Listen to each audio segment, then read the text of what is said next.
Hello दोस्तों, welcome back to the CAD engineer. आज हम देखेंगे थर्मोप्लास्टिक के बारे में। दोस्तों, पिछली वीडियो में मैंने डिस्कस किया था कैसे हमें क्रूड ऑयल के थ्रू नेफ्टा लिक्विड मिलता है और नेफ्टा के थ्रू हम कैसे प्लास्टिक बनाते हैं, और जितने भी टाइप के हमें मैन मेड प्लास्टिक हमारे आसपास देखने मिलते हैं सब इसी लिक्विड के थ्रू बनते हैं। तो चलिए हम आज देखेंगे थर्मोप्लास्टिक के बारे में, फिर नेक्स्ट वीडियो हम थर्मोसेटिंग और इलास्टोमर को डिस्कस करेंगे। तो दोस्तों, हमें जो नेफ्टा लिक्विड मिलता है क्रूड ऑयल के थ्रू, तो उसके थ्रू हम जो मैन मेड प्लास्टिक बनाते हैं, तो हमें तीन टाइप के मैन मेड प्लास्टिक मिलते हैं। एक थर्मोप्लास्टिक मिलता है, दूसरा थर्मोसेटिंग और तीसरा है इलास्टोमर। दोस्तों, जो थर्मोप्लास्टिक होता है वो रिसाइकेबल होता है, मीन्स हम उसको बार बार मेल्ट करके उसको डिफरेंट शेड में कन्वर्ट कर सकते हैं, उसको बार बार यूज कर सकते हैं। वैसे थर्मोसेटिंग प्लास्टिक जो होते हैं दोस्तों, एक बार हमने उसको किसी शेप में कन्वर्ट कर दिया तो फिर हम उसको रिसाइकल नहीं कर सकते। उसके बाद हम उसको मेल्ट करने जाएंगे दोस्तों तो जल जाएंगे, डिकम्पोज हो जाएंगे। वैसे दोस्तों, तीसरा टाइप है हमारा इलास्टोमर। इलास्टोमर क्या होगी? ये हाईली इलास्टिक होते हैं, जैसे रबर है। जो भी स्ट्रेचेबल प्लास्टिक होते हैं उनको हम इलास्टोमर कहते हैं दोस्तों। तो ये कुछ थर्मोप्लास्टिक होते हैं, कुछ थर्मोसेटिंग होते हैं दोस्तों। ये भी हम आने वाली वीडियो में डिस्कस करेंगे। तो दोस्तों, इस वीडियो में हम बात करेंगे हम थर्मोप्लास्टिक को कैसे बनाते हैं, और थर्मोप्लास्टिक, थर्मोसेटिंग प्लास्टिक और जो इलास्टोमर होते हैं, तीनों भी नेफ्था लिक्विड से ही बनते हैं। तो इनमें ऐसा डिफरेंस क्यों है कि कुछ रिसाइकल होते हैं, कुछ रिसाइकेबल नहीं होते? वैसे दोस्तों, जो थर्मोप्लास्टिक होते हैं हमारे, ये सॉफ्टन होते हैं जब हम उसको हीट करते हैं तो, और हार्ड होते हैं जब हम उसको कूल करते हैं दोस्तों। ये रिवर्सिबल प्रोसेस में हम इसको यूज करते हैं, मीन्स आपको उसको बार बार मेल्ट कर सकते हैं और बार बार किसी भी शेप में इनको कन्वर्ट कर सकते हैं दोस्तों। कोई भी शेप इनको हम दे सकते हैं। तो चलिए हम देखते हैं इसके पीछे का रीजन क्या है। तो दोस्तों, why thermoplastics are recyclable, means हम उनको कैसे बार बार यूज कर पाते हैं, उनको मेल्ट करके फिर से कैसे यूज कर पाते हैं। तो उसके पीछे का सबसे मेन रीजन और मेन लॉजिक है दोस्तों, इनके बीच में का बॉन्ड। जो थर्मोप्लास्टिक होते हैं दोस्तों, उनके जो एटम्स होते हैं एटॉमिक लेवल पर, वो सिंगल बॉन्ड या डबल बॉन्ड से एक दूसरे से कनेक्टेड होते हैं। वैसे जो इलास्टोमर होते हैं वो क्रॉस लिंक बॉन्ड भी बनाते हैं दोस्तों। मीन्स ये जैसे कि आप इसमें देख रहे हैं, ये एक चेन में बंधे हुए, लेकिन दो मोनोमर होते हैं वो एक दूसरे के साथ क्रॉस लिंक बनाते हैं दोस्तों। तो ये बैलेंस फॉर्म में होते हैं, मीन जब हम इनको स्ट्रेच करते हैं तो ये टूटते नहीं है, वापस से इलास्टिक उनकी मतलब उसके शेप को रिगेन कर लेते हैं। वैसे तीसरा जो थर्मोसेटिंग होते हैं दोस्तों, जो प्लास्टिक होते हैं वो फुल्ली क्रॉस लिंक्ड बॉन्ड बनाते हैं एक दूसरे के साथ, इसलिए जब हम उनको मेल्ट करने जाते हैं तो वो उनका बॉन्ड आपस का टूटता नहीं है, इसलिए वो जल जाते हैं, डिकम्पोज हो जाते हैं। वैसे दोस्तों, जो थर्मोप्लास्टिक होते हैं दोस्तों, जब उनको हीट करते तो वो क्या होता है दोस्तों, वो मेल्ट हो जाते हैं, उनके बीच में का जो ये बॉन्ड है ये टूट जाता है और वो मेल्ट हो जाते हैं, फिर से हम उनको दूसरे शेप में कन्वर्ट कर सकते हैं दोस्तों। तो यही लॉजिक है इनके बीच में। जो थर्मोप्लास्टिक है वो रिसाइकेबल होते हैं, मीन जब उनको हीट करते हैं तो ये बॉन्ड ब्रेक करते हैं और फिर से हम उनको रिशेप कर सकते हैं दोस्तों। वैसे जो इलास्टोमर होते हैं, कुछ इलास्टोमर जो क्रॉस लिंक से बनते हैं और कुछ इलास्टोमर होते हैं वो थर्मोप्लास्टिक से बनते हैं। तो कुछ इलास्टोमर रिसाइकेबल होते हैं, कुछ इलास्टोमर रिसाइकेबल नहीं होते। वैसे जो थर्मोसेट होते हैं दोस्तों, जब हम इनको हीट करते हैं तो ये इनका आपस में बॉन्ड टूटता नहीं है दोस्तों। तो ये इससे क्या होता है दोस्तों, ये जल जाते हैं। चलिए अब हम देखते हैं कि हम ये थर्मोप्लास्टिक में जो डबल बॉन्ड और सिंगल बॉन्ड जो आपस में एटम बनाती है ये कैसे अचीव करते हैं। तो दोस्तों, इनके बीच में क्या प्रोसेस समझने से पहले आपको जानना होगा ये मोनोमर क्या होते हैं और पॉलीमर क्या होते हैं। जो सिंगल कंपाउंड होते हैं, मतलब हाइड्रोजन और कार्बन होते हैं जो आपस में जुड़े हुए होते हैं, तो उनको क्या कहते हैं हम? जो सिंगल सिंगल कंपाउंड होते हैं उनको कहते हैं मोनोमर।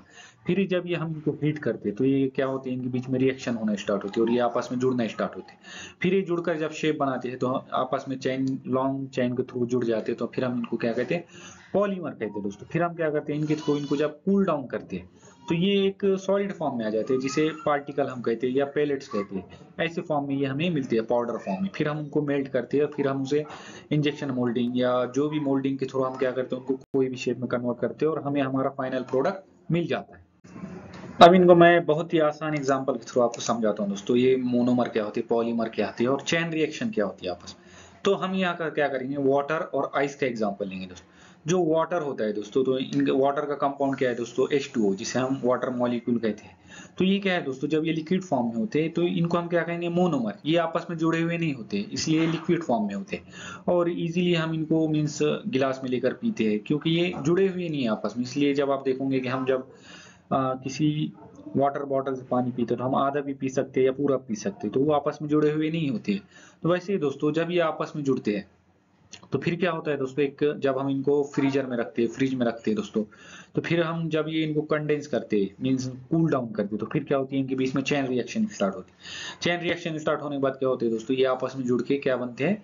पॉलीमर बन जाते हैं दोस्तों, आइस में कन्वर्ट हो जाते हैं। फिर ये एक long chain cross link network बनाते हैं आपस में, फिर इसके थ्रू ये जुड़ जाते हैं। फिर हम क्या कर सकते, क्या होता है दोस्तों, इनको ब्रेक करना बहुत ही मुश्किल हो जाता है दोस्तों। वैसे जो वाटर है दोस्तों, आप उसको कंपेयर कर सकते हो मोनोमर के साथ, और वैसे जो आइस होता है उसको आप कंपेयर कर सकते हो पॉलीमर के साथ। और जब इनको हम कूल डाउन करते हैं, इनका मीन 0 डिग्री सेल्सियस पे लेके जाते हैं, तो उसको आप कंसिडर कर सकते हो उनके बीच में की चेन रिएक्शन के साथ दोस्तों।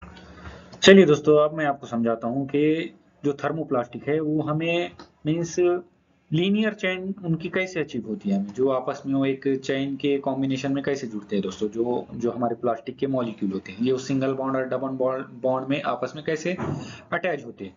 तो दोस्तों जो प्रोसेस हम इसके लिए यूज करेंगे उसको कहते हैं एडिशन पॉलीमराइजेशन, चेन ग्रोथ। और जो थर्मो सेटिंग में हम जो यूज करते हैं उसको कहते हैं कंडेंसेशन पॉलीमराइजेशन, वो मैं नेक्स्ट वीडियो में डिस्कस करूंगा। आज आप इतना देखिए एडिशन पॉलीमराइजेशन क्या होता है दोस्तों। जो मोनोमर होते हैं तो वो होती है डबल बॉन्ड और सिंगल बॉन्ड के जो इथिलीन होते हैं, जो जैसे कि आप यहाँ देख सकते हैं, जो इथिलीन है और जो प्रोपिलीन है वो सिंगल बॉन्ड या डबल बॉन्ड के थ्रू ही आपस में जुड़े हुए होते हैं।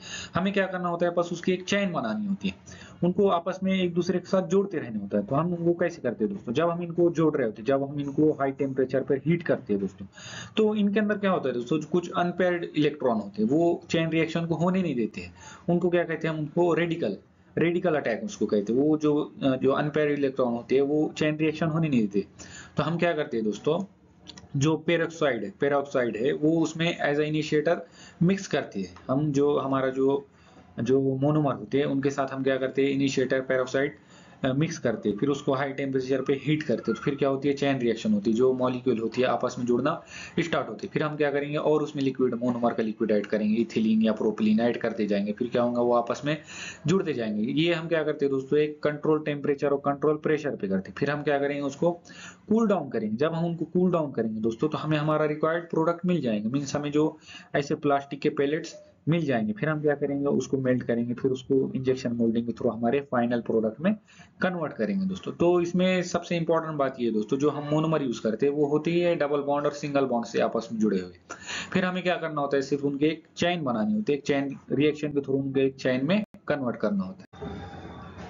तो दोस्तों जो हम मोनोमर यूज करते हैं जो थर्मोप्लास्टिक है वो बनाने के लिए, तो वो जो जो जनरली हम मोनोमर यूज करते हैं वो है इथिलीन है दोस्तों, प्रोपिलीन है, फिर ये विनील क्लोराइड है। ये आपस में दोस्तों आप यहाँ पर देखोगे, ये तो या सिंगल से बॉन्ड से एक दूसरे के साथ जुड़े हैं, या फिर डबल बॉन्ड से एक दूसरे के साथ जुड़े हैं। हमें क्या करना पड़ता है, सिर्फ इसकी चेन बनानी बनती है। जब ये आपस में ऐसे चेन बनाते हैं तो हमें हमारा रिक्वायर्ड मीन्स जो पेलेट्स है, जो ऐसे पाउडर टाइप में हमें प्लास्टिक मिलता है, फिर हम उसको मेल्ट करके उससे एक्सट्रूजन मोल्डिंग में डाल के या कोई भी मैन्युफैक्चरिंग प्रोसेस यूज करके हम हमारा फाइनल प्रोडक्ट बनाते हैं। तो दोस्तों अगर आपको ये वीडियो पसंद आई हो तो शेयर करें अपने दोस्तों के साथ, और लाइक और सब्सक्राइब करें द कैड इंजीनियर चैनल को। आपके सपोर्ट से ही चैनल ग्रो करेगा और भी अमेजिंग वीडियो आएंगे। So thank you so much दोस्तों, मिलते हैं नेक्स्ट वीडियो में।